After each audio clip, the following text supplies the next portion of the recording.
Yeah, I think if I was to characterize the adaptation battle overall in Ukraine, it would be that the Ukrainians are superior at grassroots, bottom up adaptation, but the Russians are probably better at large scale strategic adaptation and industrialization of change.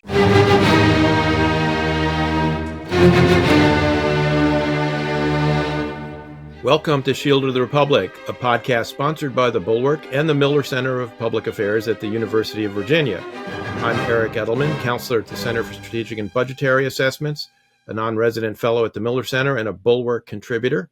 And I'm joined by my partner in this enterprise, Elliot Cohen, the Arleigh Burke Chair of Strategy at the Center for Strategic and International Studies, and a professor of strategy, retired at Johns Hopkins School of Advanced International Studies, now I guess technically emeritus. Elliot, how are you today?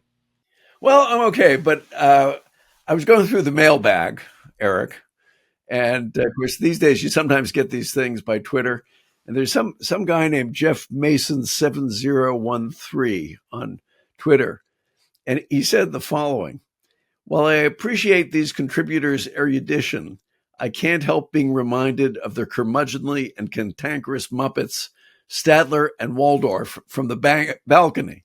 Now, I just want to say, I mean, Jeff, wherever you are, we have feelings too.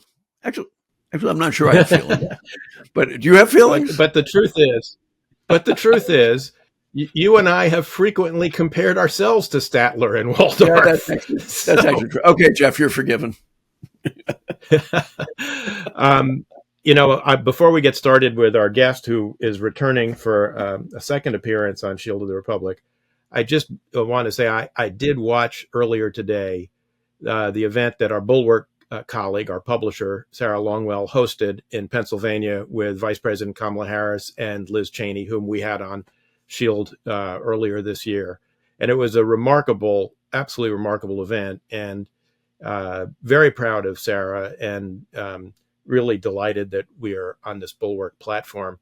And I think we will probably put a link to our podcast with Liz in the show notes for this show. But I want to get on with the show. We're delighted to welcome back Major General retired Mick Ryan of the Australian Army. Mick is not only a former student of both Elliot's and mine at Johns Hopkins School of Advanced International Studies, but had a very distinguished career in the Australian military. He's the author of two very good books, War Transformed, which I commend to all our listeners and viewers on YouTube, and most recently, War for Ukraine, Strategy and Adaptation Under Fire, which we'll be discussing today. And he also is the prolific author of a Substack, Futura Doctrina, which I also commend to listeners. If you don't subscribe to it, please sign up and get it, because it will help you understand the war in Ukraine. Mick, welcome back to Shield of the Republic. Thanks, Eric. Thanks, Elliot. It's great to be back with my old professors for this conversation. Actually, Elliot, you'll be still my professors. Elliot, I know, has already, as he said in the green room, worked you over at a book event at CSIS. So I think I'll start, and then he can gently take up his cudgel later. I'm just going to warn you, Eric. We weren't able to break him there. I don't think we'll be able to do it here either. So I doubt it. I mean, I learned a lot from the book, and the research behind it, I have to say, Mick, is really prodigious in terms of pulling together lots of things that I had also read, some of the publications by Rusi and others, but also a lot of things I hadn't read or thought about. So it's really, I think of the books that focus on the war per se, as opposed to the broader, political ambiance around it, like Owen Matthews' Overreach, which you also cite, and we had Owen on our show as well. This book really concentrates on the kind of warp and woof of the war itself, on the military dimension, and it's great. So the book is about strategy and adaptation in warfare under fire, and the changing character of war. Talk a little bit, if you could, for our listeners and viewers, about the going in strategies for both Russia and Ukraine. Point you make is very strongly is that all strategies are to some degree prisoners of the assumptions that the people behind the strategies make going in, and their ability to adjust those assumptions to the reality they encounter. Talk a little bit about how that's all played out in your view. Yeah, thanks, Eric. The Russian strategy, I think I'll focus on first. It really was a short-term strategy based on three key assumptions. That firstly, that the Ukrainian military would not fight hard, that it was the Ukrainian military that they'd come up against 10 years before. Secondly, that the Ukrainian government would probably fold, possibly go into exile, but they could be replaced. And the third assumption was that NATO or the West would not put up any kind of significant obstruction to Russia's subjugation of Ukraine, very similar to what had happened in the wake of Crimea and the Donbass. As it turns out, all three of those assumptions were wrong, and they critically undermined Russia's strategy of a rapid advance on Kiev and a takeover of the government there in the beginning of their campaign in 2022. Russia, after losing the Battle of Kiev, really had to rethink its strategy. And it took them some time. They refocused in the east, but by September, I think they'd reset their strategy to the one we see now still, which is the long war, wait out the West, slowly strangle Ukraine. And to accompany that was their mobilization, not just of people, but industry. I think too many missed their mobilization of industry in September 2022. And I think Putin feels that he has a pretty good chance at the moment of this strategy working. I think Ukraine's initial strategy was really just survive the initial onslaught. The success in the Battle of Kiev, I think, gave them the opportunity to partially reset and broaden their strategy to not just surviving the Battle of Kiev and holding the Russians where they were in the east and the south, but possibly thinking about beating the Russians. And their success in Kharkiv and Kherson at the end of 2022 probably gave them at least some reason to embrace that kind of strategy. Unfortunately, they've never been their own masters.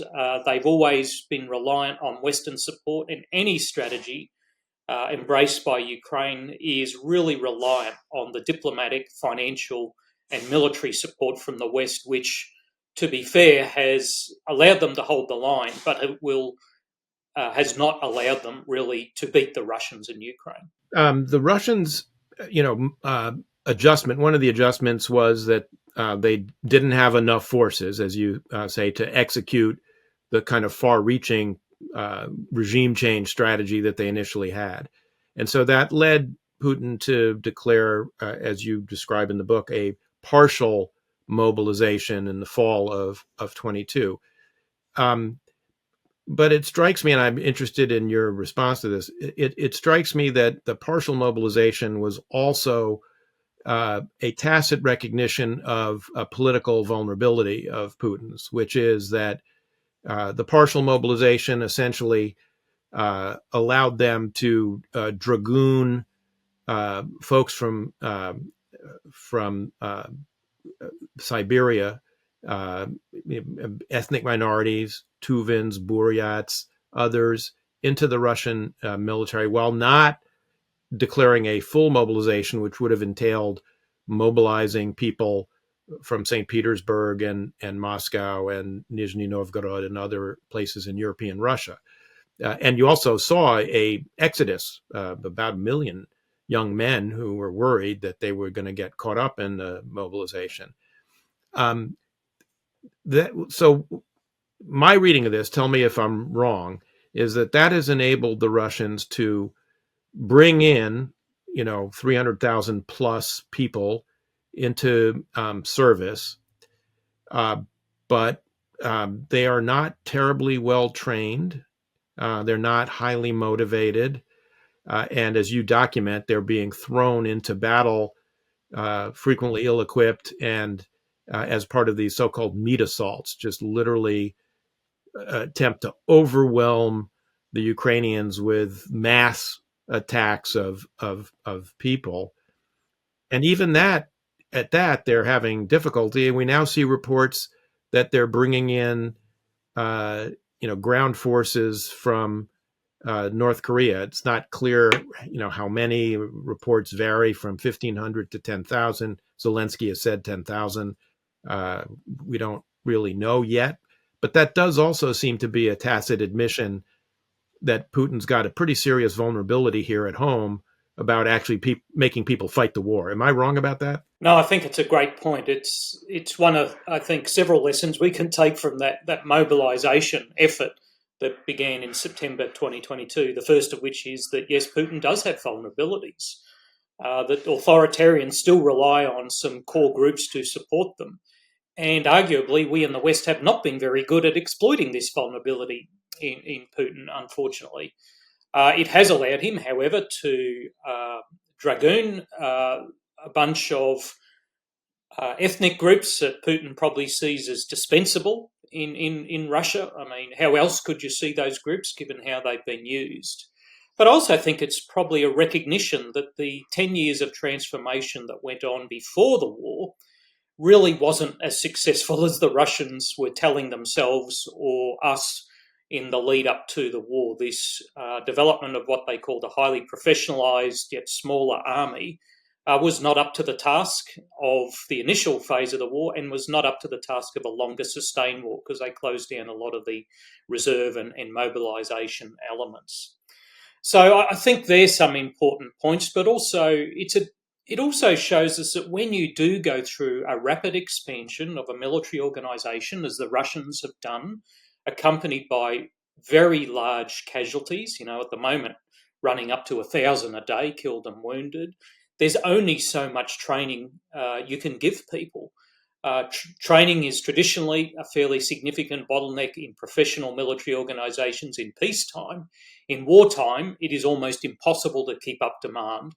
So I think what you've seen from the Russians is what they see as the only logical response to sustaining a long war. And I'd finally just say that it also shows that force ratios matter in war. For those who term themselves military theorists and think force ratios don't matter, they really do. And I think, the Russians thinking they could take over a country of 44 million with 300,000 troops in a country with 250,000 troops, that was just madness. Force ratios matter, and we need to get back to thinking about these kind of issues in long, big wars. That point about mobilization, the thought that just suddenly occurred to me is, I'm just trying to think about some historical cases. Of course, the United States mobilized large numbers during World War II, but it's before we were really committed and taking heavy casualties. The only country that I can think of that really was able to mobilize lots of people and at the very end actually have a pretty well-trained army are the Brits during World War I. Because they start with a very small professional army, which takes a lot of casualties. They raise a vast army in 1916, which is not particularly well trained. But by the time they get to 1918, they are, and it's one of a number of ways in which kind of makes me think you can. One of the things that observing a contemporary war closely is that it can give you different kinds of questions about past wars that you thought you understood, but you don't really. And let me use that actually as a segue to one of the questions I wanted to ask you, Mick. So we've actually had a number of people on the podcast who've written books about Ukraine. You tend to have Russia experts. You have journalists, many of whom spent a lot of time over there.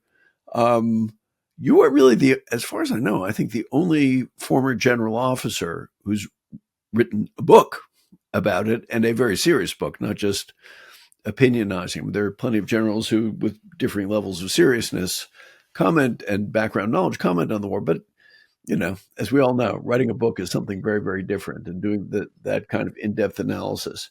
So I'd like you to step back a bit, if you would, and just say a bit about having been a military professional, a general and one who, after all, was basically in charge of the Australian military's higher level education system. How does it change how you frame the issues and how you think about them? And to the extent you feel able to do so, what are your strengths and weaknesses as an analyst as opposed to the other kinds of people we've been talking about? I think it's a good point. I am a bit different to many of those commenting on the war. I am aware General Petraeus did include a chapter on Ukraine in his most recent book, so I guess I'm not the only general who's written about it, but there aren't a lot of us, although there are a few who tweet about it. I think I bring a couple of things. Firstly, I understand how military systems work. Militaries are really complex and adaptive systems focused on humans, but who also employ lots of ideas and lots of technologies in tactical, operational, strategic operations. So understanding how that system works, I think, is really, really important, particularly training systems, how you build combined arms teams, how you build air-land operations teams.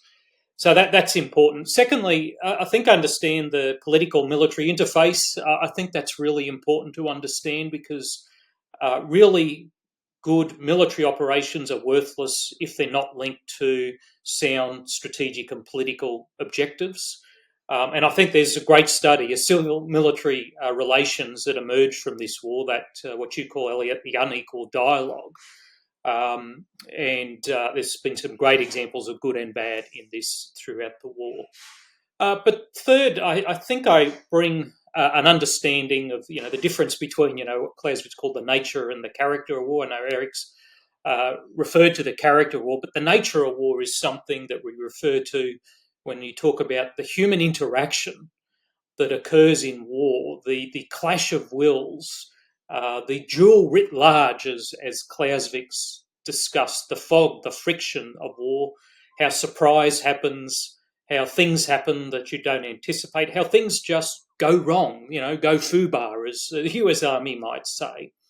So I think I bring those kind of things, a personal knowledge of it, having seen it on operations, having seen it in military institutions, and it's not something that you can develop as an analyst working out of a think tank. Now, they do great work and they have many strengths that I don't, but I think I bring those three particular skills in my analytical look at the war.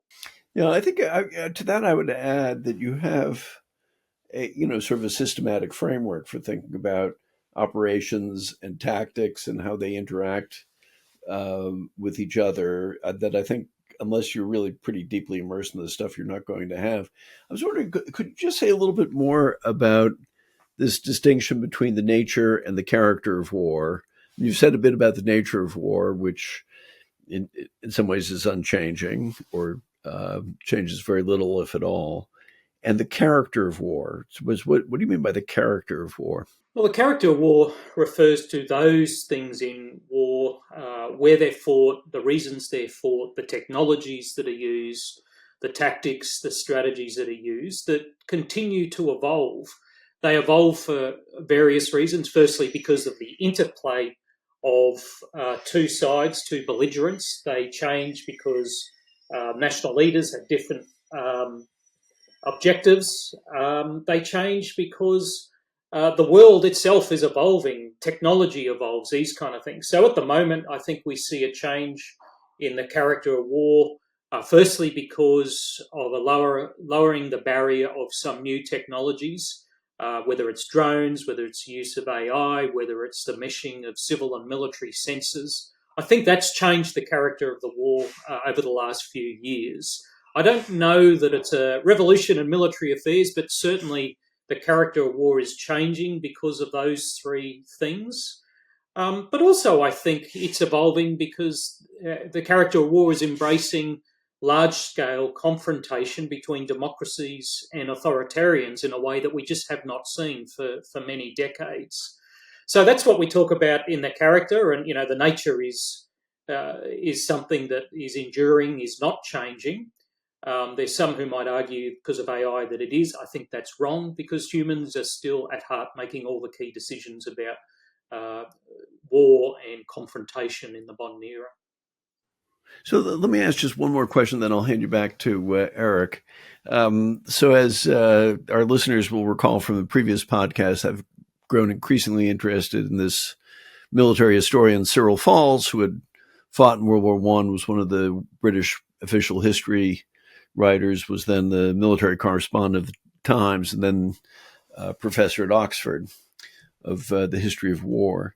And one thing he says in this wonderful little book, which has been overlooked, I think, called The Art of War, which is just a short kind of history of the evolution of war from Napoleon to the atomic age, is he says, it's a mistake to think that that there's kind of really big disjunctive changes in war. He doesn't use the word disjunctive. He says, on the whole, war has tended to evolve in at a pretty much constant pace. It's always happening, sometimes a little faster, sometimes a little slower, but it's a mistake to think that there are big dramatic changes. Is that your view?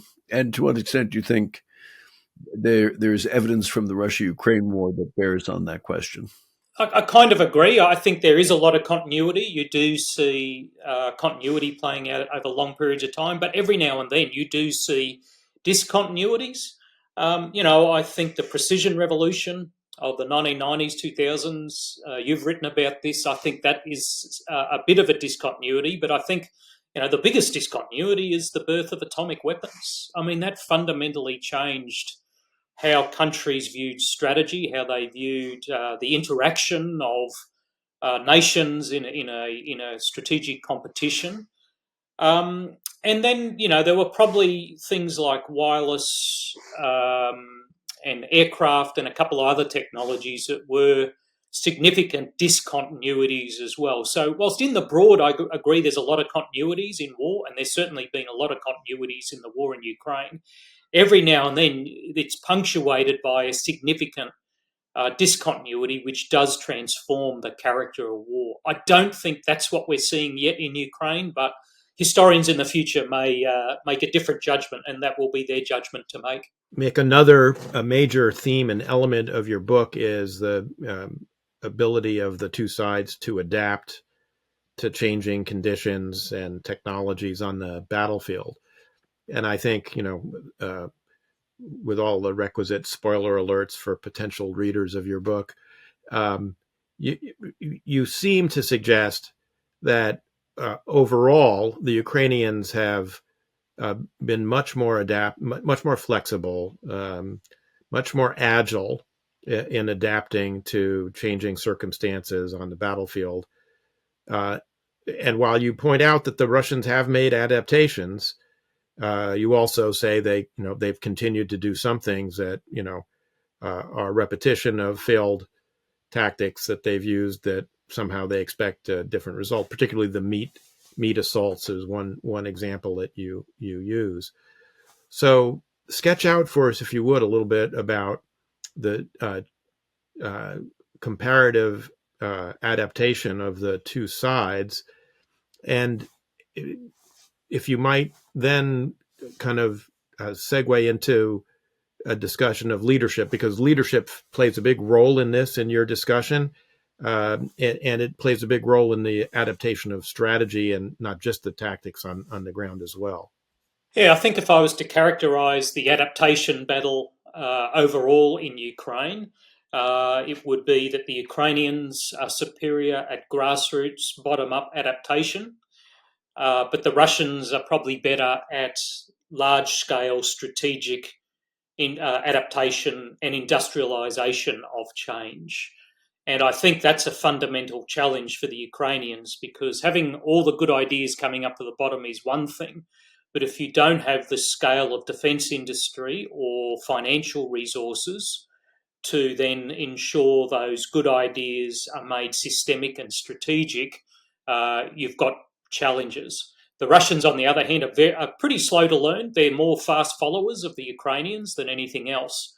But they do have the industry, they do have the resources, unfortunately, to be able to systematise different and new ideas. They've systematised things like coke cages very quickly, loitering munitions.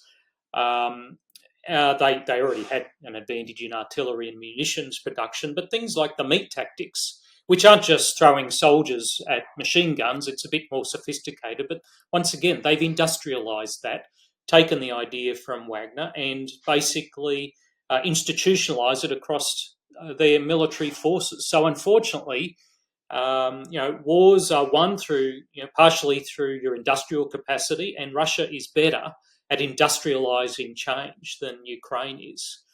So I think that's an important difference between the two. And as you point out, leadership is central to all this.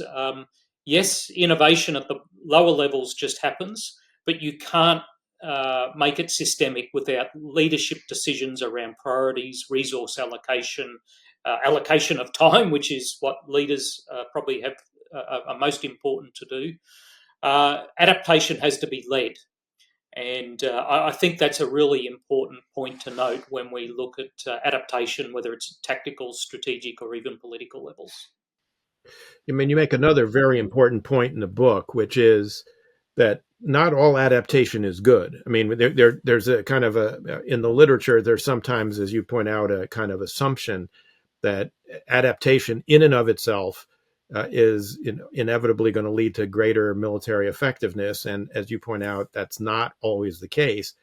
I mean, one example, I guess, would be on the point of leadership. The Russians have changed out their leadership repeatedly.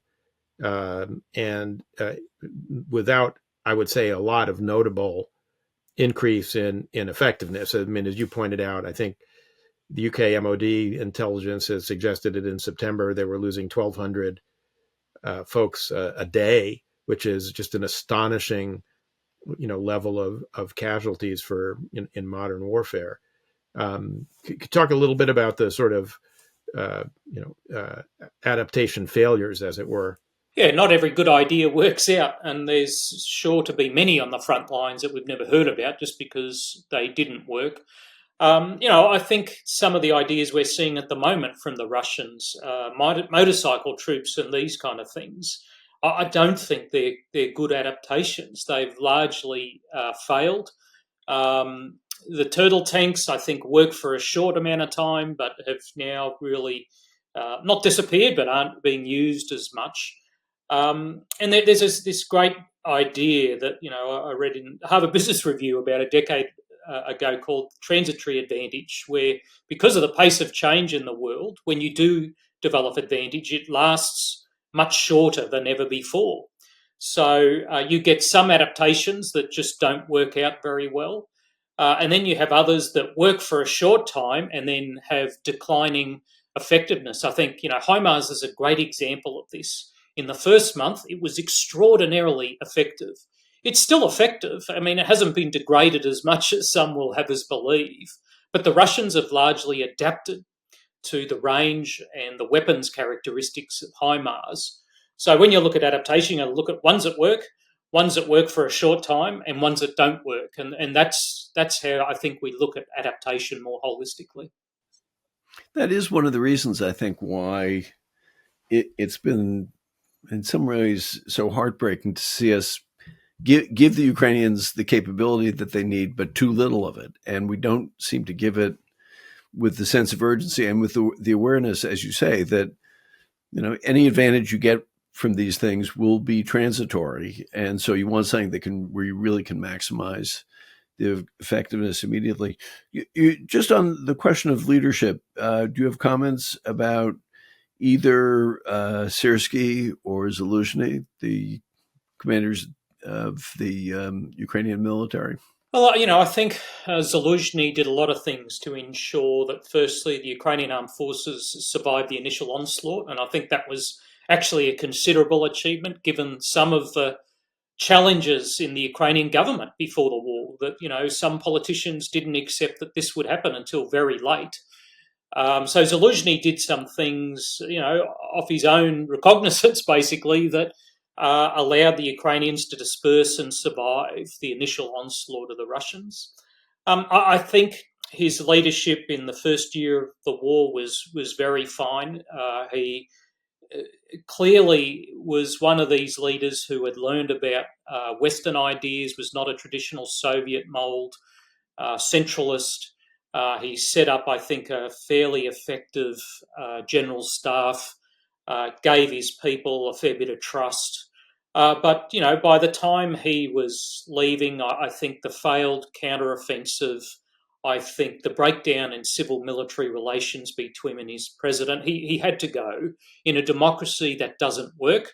And the president, at the end of the day, in the unequal dialogue, wins. So he had to go. I think Sierski, it's still kind of early days. The Kursk offensive, I look at that. I know we'll talk about that.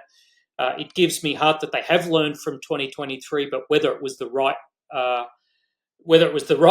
campaign at the right point in time, I think we might discuss. One of the things that still kind of concerns me about Ukraine is command and control. I mean, we have this old saw that, amateurs talk tactics, professionals talk logistics. Well, that's wrong.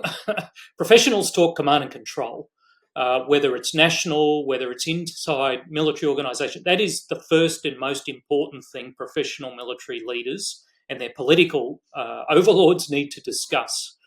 And I think the command and control between a normal Ukrainian brigade and the general staff is a little unclear and a little haphazard. I mean, there's these regional commands, but I do think the inability to embrace things like divisions and corps has hampered things like span of control, span of command, unity of effort, building sufficient enablers in some elements of the war effort.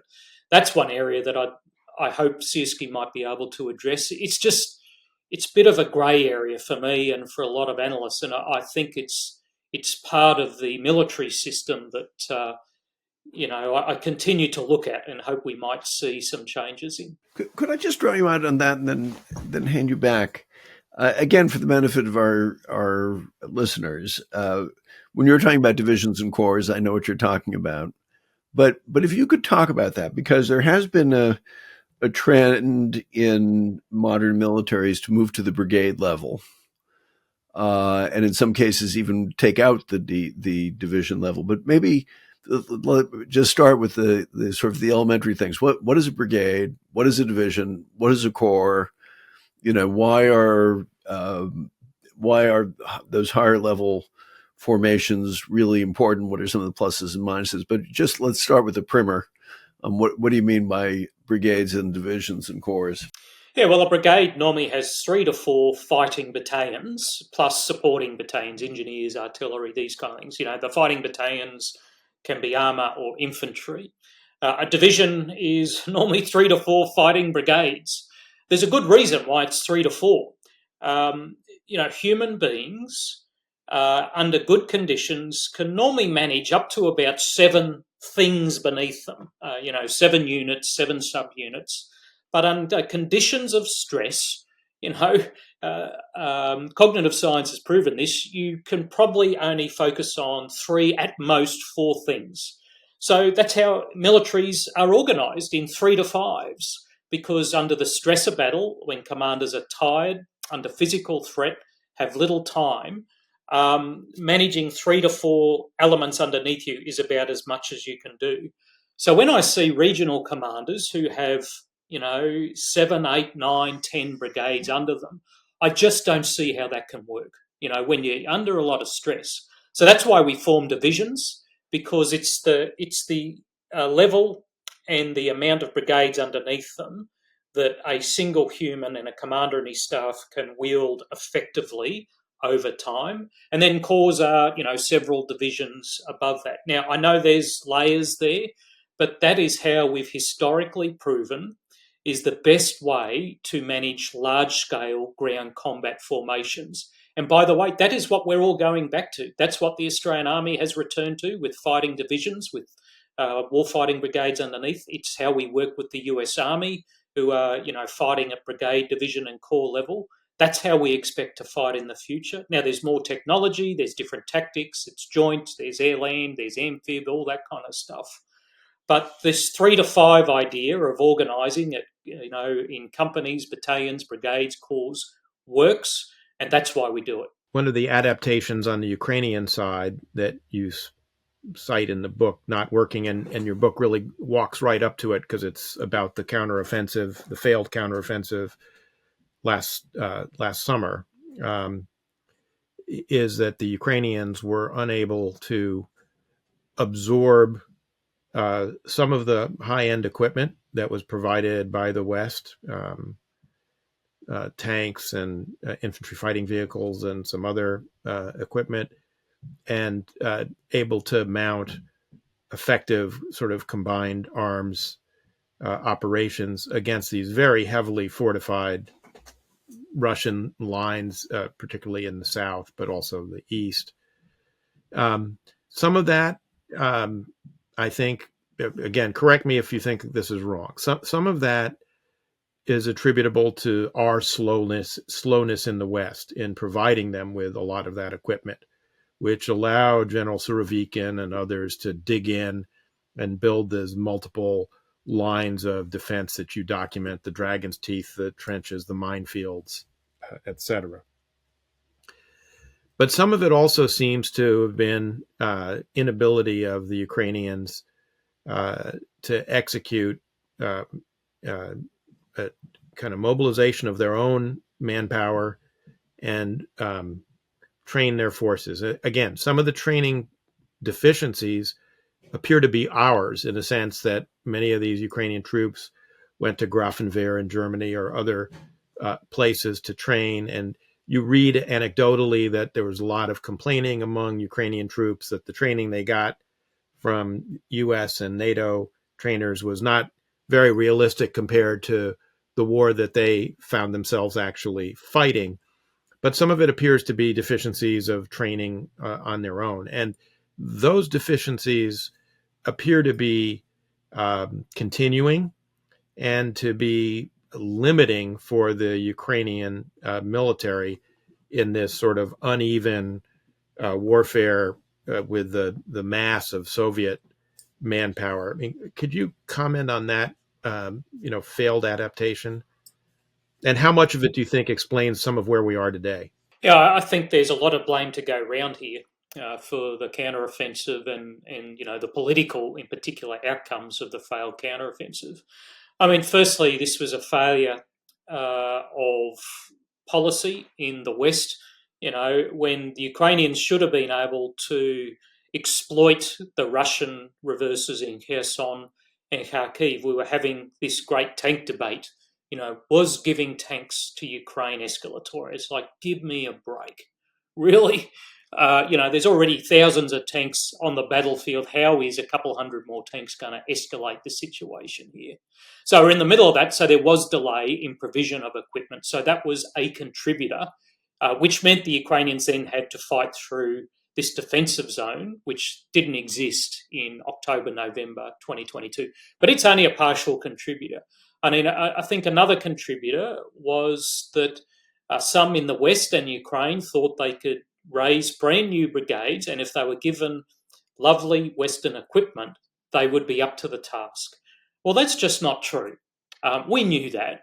People knew that. Professional military people know that it takes a very long time to train a competent combined arms team, particularly to conduct offensive operations through obstacles. There is no harder military mission than that. You can't take people off the streets and do that. That was an intellectual failure on the part of both NATO and Ukraine. And third, we failed to appreciate that deep offensive zones are hard to get through, particularly if you don't have air cover. So I think there was a whole bunch of policy and intellectual failures in the West and in Ukraine that combined to see the counteroffensive fail pretty quickly, actually. I think the Ukrainians knew within 48 hours it wasn't working. And the final part is, and I think the Ukrainians recognise this in the conduct of Kursk, they used green units in the hardest military mission that they had, and they left their experienced units out. Now, they remedied this in Kursk, clearly recognising that that's what they should have done in 2023. So I think, there was a failure of policy, there was an intellectual failure at different levels, And ultimately, this was a failure of leadership, which Zelensky, I think rightly, took responsibility for. And I think Zelensky made the right decision in holding him accountable. But one final point I would raise: the information operations, the public relations in the lead up to the counteroffensive made it very hard for the Ukrainians to be successful. It was built up so much, particularly in the West, but also by Zelensky to a degree, that it would have been very hard for the Ukrainians to do anything that would have been seen as a success, even if they achieved more. That's why they took a very different approach to the Kursk offensive. There was no leaks out of Western capitals. There's one in particular that's renowned for it. And I think the Ukrainians also learned that lesson. So let me just, one angle on that. I have to say, as I've watched this and thought about it, and also watching the Middle East conflict as you are as well, there's a part of me which kind of questions our military judgment. I mean, there's a separate set of questions for the Ukrainians, as you point out, but we give them terrible advice, really terrible advice, for which there was no excuse. And yet, the United States in particular, but other countries as well, have these, highly professional militaries with very developed military academic structures.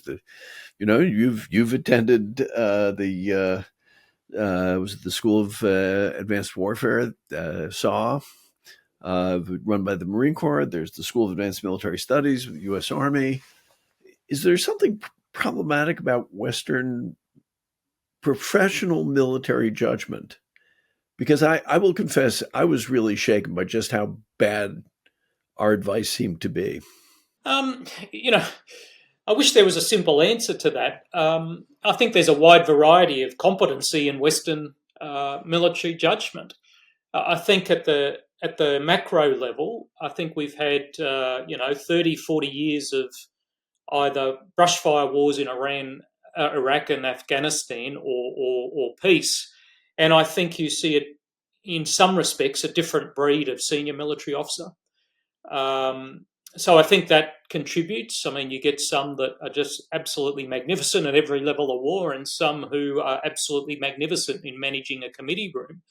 And sometimes the wrong people are giving advice to politicians or foreign military. So I think that's partially a contributor. I think Western military culture at the moment isn't focused on winning wars. I think it's been focused on different things for the last 30 years, and we really need to fix that. Now, that's happening. I see that in places like Indo-PACOM at the moment, but I don't think that's happening more broadly in some militaries. Secondly, I think there's three ways that advice can be taken when you give it. I mean, sometimes advice from, say, a big organisation like the US military is designed to build a second US Army, and that's clearly not right. And I've seen that in different places. Sometimes the advice just doesn't understand the context or the organisation or the history of the culture. A second way advice is taken is it can be ignored. It could be good advice that those you're giving it to ignore it, and that has happened at times with Ukraine. There has been periods where good advice has been given and the Ukrainians gone, "Oh, we're not going to do that." And third, sometimes good advice is given, it's received, it's taken and implemented and used well. So I think there's probably examples of all three in this war. But I do think the macro challenge we have is some military leadership development and selection models have not yet transitioned to the era we are now in, which is large-scale confrontation with authoritarians who want to extinguish our systems. And we've got to fix that, and we've got to fix it quickly. Mick, you talk about you gave early on in the fight, and you develop in the book a pretty good rubric for the Ukrainian strategy, which is, as you describe it, a strategy of corrosion.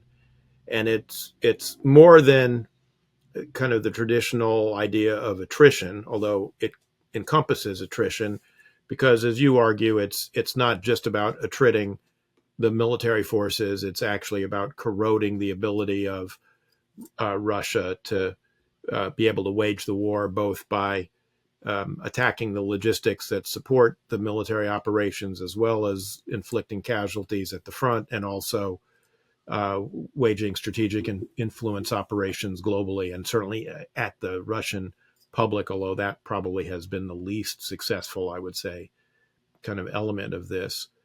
To Elliot's point, I get a sense that that's not a strategy that finds favor with folks in our military, who are more inclined to, sort of argue for decisive battle. And you see that reflected, for instance, in some of the criticism of the failed offensive in 2023 that you saw in the press, where you saw unnamed U.S. military and defense officials saying, "We told them to concentrate everything in the one axis of advance into the south.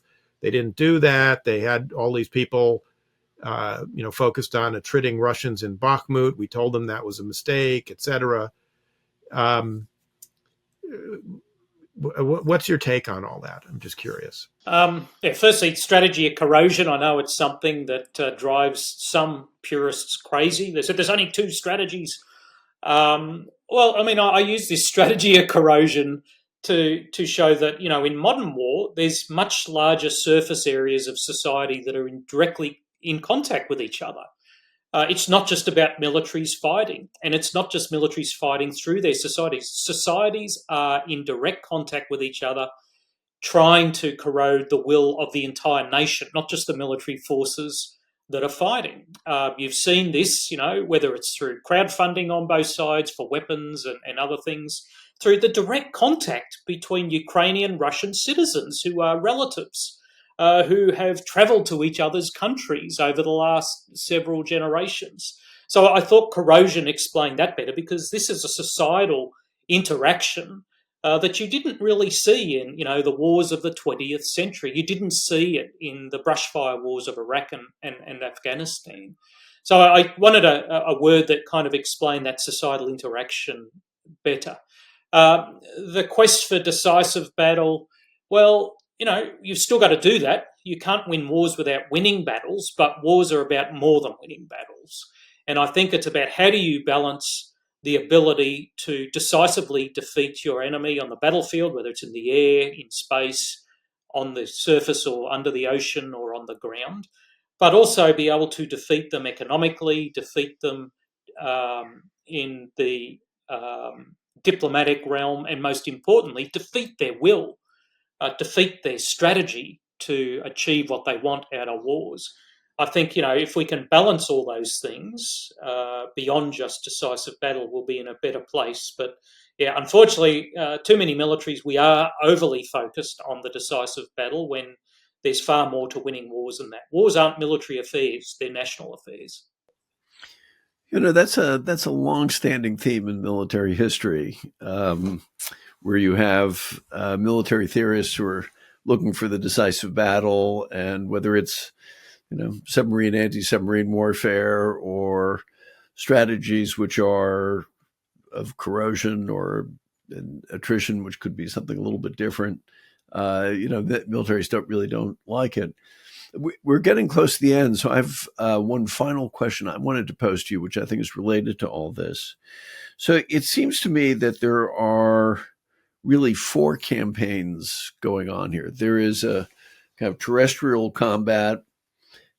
That's the part of the war that looks most like World War I, although, as you pointed out, it's not really World War I, it's something different. There is a maritime war, where the Ukrainians have probably been most successful in basically defeating the Black Sea fleet, sinking about a third of it, and putting it in a position where it can't really restrict Ukrainian exports. There is a ranged war. I think that's the kind of term of art which I'll use. That is where both sides are hammering each other. The Russians going after power generation, but also just kind of terror bombing of Ukrainian cities. The Ukrainians increasingly, and this is something that I think people have sort of missed, being able to reach quite deep into Russia and attack very valuable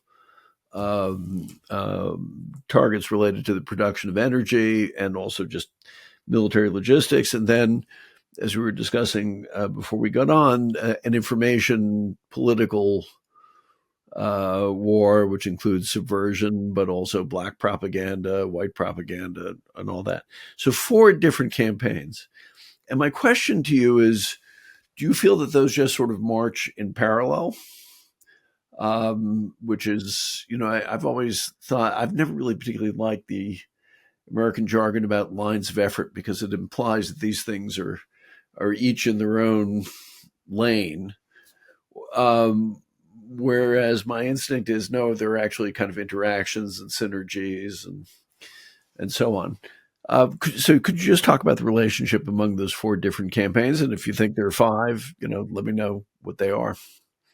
Firstly, as someone who's been taught campaign planning by the best at the School of Advanced Warfare at Quantico, I love lines of effort. It's at least a way of intellectually thinking about different campaigns. But, I think it's a pretty reasonable summary of the key campaigns. The only one I would possibly add is the Ukrainian air, missile and drone defence campaign, because that is clearly strategically and politically important for their country. But I do think there is an interaction between them. That's why you have a general staff. Both Russia and Ukraine have variations of the general staff at the strategic political interface that I think is important, not just for integrating military operations and campaigns, but ensuring they align with political outcomes. I think Putin and Zelensky have a fairly well-honed nose for how military operations might support their political objectives. Now, whether they're the right or wrong political objectives is another question, but I do think the presidents of both countries have a fairly good sense of how those campaigns integrate into an overall political objectives. And I think Zelensky kind of integrates all those things into his new victory plan. Now, you can have a long conversation about whether the victory plan is the right one, whether it's the right time, whether it's the right elements. But I do think, there is a form of integration, even if it's loose, between those campaigns, and that ultimately both sides, particularly Ukraine, seek to use it to achieve the political objective, which is to beat the Russians and have them out of Ukraine. Mick, this is going to be our last question. I wonder if you could give us kind of your thumbnail sketch of where we stand in the war today. I mean, you've written about the Ukrainian Kursk offensive. Obviously, the Russians are attacking on kind of 2 salients on either side of the main axis of advance that the Ukrainians took into Kursk. You've written about that.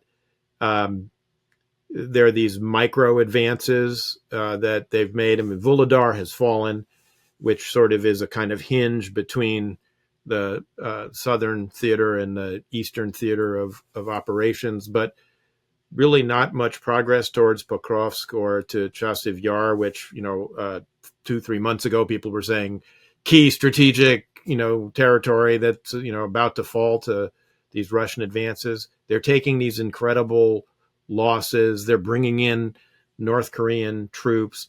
They've wreaked enormous destruction on Ukrainian energy infrastructure, which portends a kind of long, cold winter for Ukrainian citizens as the weather starts to get worse.